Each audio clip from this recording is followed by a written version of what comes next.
Don't be a stooge. Ask Euge. I don't know what version of Ask Euge is. Maybe we just decouple this so that you don't ever expect me to know the actual edition, the version of it. Maybe is it 12? Is it 13? Who knows? I'll leave it to wiser, cooler heads like June to put it up to what the actual number is. All right, so here we are. Heat dome. Ask about the heat dome. Have you noticed tempers flare in the Spanish streets during this record heat wave? Well, if there was anybody who would notice that, the man with his finger on the pulse of irritability and sudden blinding traffic fueled rages.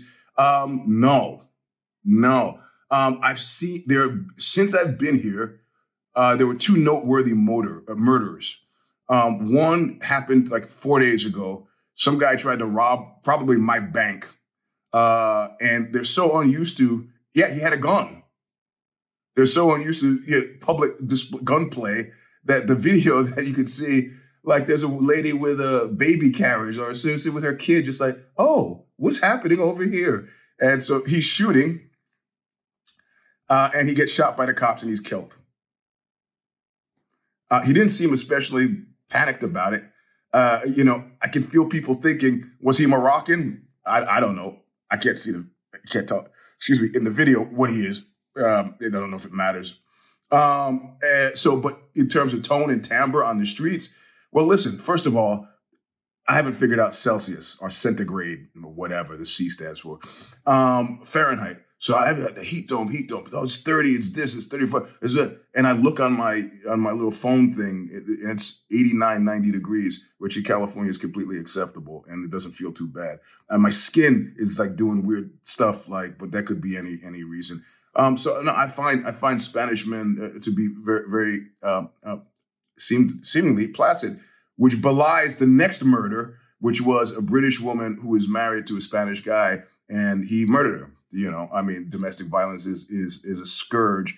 The sense that you get from reading the article is that it was a clash of cultures. Now, the people who want to push this agenda of clash of cultures, this would be grist for their mill. Right. Because fundamentally what they're saying is, it's a warning to Spanish men. Of course, she's going to put you in a position where you have to kill her. And it's also a warning to British women. Oh, you think things are all nice and rosy here.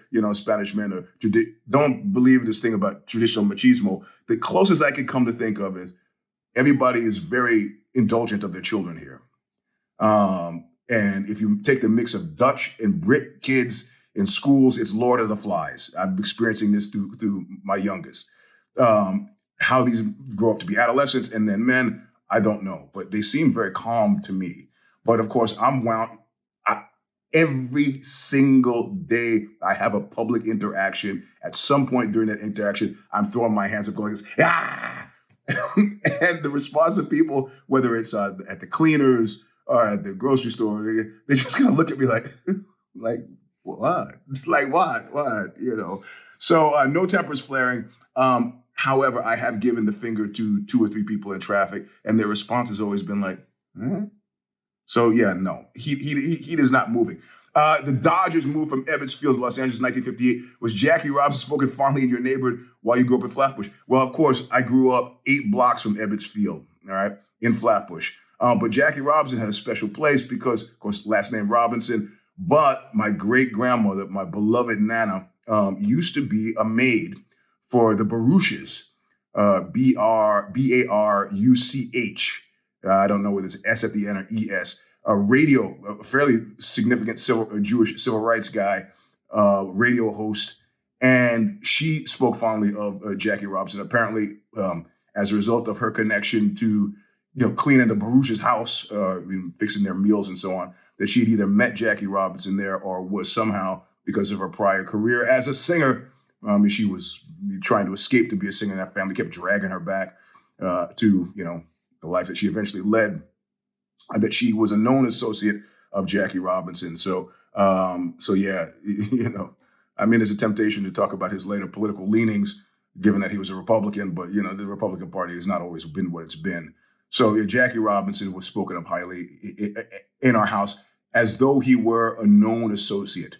So I don't know how deep but I was never into baseball, so I don't really care. And then hold on, now I'm scanning. I have a whole file now for Kentucky. Kentucky was the 15th state of the. How did we get to Kentucky? Home of Mitch McConnell and Thomas Massie. Have you ever played there or driven through there? Any story? Yes, I have played there. And the most noteworthy thing, and this is my last thing, I know Paducah, I know the this and the that, I got all these. My most noteworthy thing is the first or second time I played Kentucky, we took personal accommodations. We stayed at this guy's house. And the guy said, yeah, my father died, And he said, well, the guy's talking about his father. Well, he wasn't the greatest father, but he left me. So what did he leave you? He said, he left me this. He waves at the house, and he left me this. And he points, and for the first time, you see that he has got in the center of his living room, about the size of the couch that he's sitting on when he gesticulates, he has got a pile of pornography that's as large as the couch that we're sitting on, which was a couch enough for 4 people to sit on. So it was like the couch, and then right behind the couch, this intense pile of pornography. And not only was it just pornography, it was genius pornography. Most specifically, he had a magazine called Sluts and Slobs. It somehow decided to take eating, heavy women, and nudity and mix it all up. So the women would be eating beans, they'd be eating hot dogs, Franks and beans, right? Chili, things that spell. And okay, that's maybe enough for some of you, but you start to read it, and it was pretty clear that it was written by somebody who had aspirations to write comedy, right? So it was like National Lampoon, Spy magazine, for those of you who are old, nobody else remembers that. But like The Onion, right? A bleary bevy of besotted beauties, girls who drink and do it, stuff. This is from 1981 that I remember this. And that's how much of an impression it left on me. So Kentucky, and then also the woman who wrote Thelma and Louise, Collie Curry.